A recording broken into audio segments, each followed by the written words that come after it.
எல்லையம்மன் கோவில் 30ஆம் ஆண்டு ஆடி திருவிழா. முன்னாள் அமைச்சர்கள் ப. வளர்மதி மற்றும் பெஞ்சமின் பங்கேற்பு.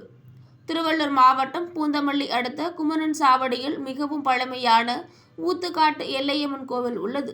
இங்கு 30ஆம் ஆண்டு ஆடி மாத திருவிழா கடந்த வாரம் காப்பு கட்டும் நிகழ்ச்சியுடன் தொடங்கியது. இதைத் தொடர்ந்து அம்மன், சாமுண்டீஸ்வரி, துர்க்கை, மகாலட்சுமி, கருமாரி, சரஸ்வதி, கம்பாநதி, கர்ப்பிணி என ஒவ்வொரு நாளும் ஒவ்வொரு அலங்காரத்தில் அம்மன் வீதியுலா வந்து பக்தர்களுக்கு அருள் பாலித்தார்.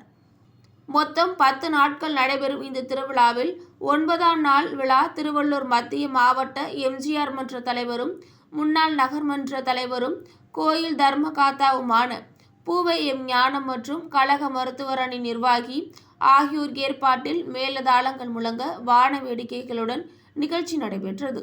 இதையடுத்து அம்மனுக்கு சிறப்பு அபிஷேகங்களும் பூஜைகளும் தீபாராதனைகளும் நடந்தன.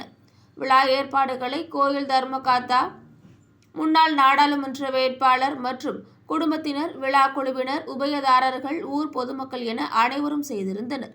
இந்நிகழ்வில் பக்தி பாடல்களை, ஆடல் பாடல்கள், இன்னிசை, கச்சேரி, மேளதாளம், நாதஸ்வரம், பறை இசை, செண்டை மேளம், இசைச்சேரி, கரகாட்டம், பரதநாட்டியம், கலை நிகழ்ச்சிகள் உள்ளிட்ட பல்வேறு நிகழ்ச்சிகள் நடைபெற்றன.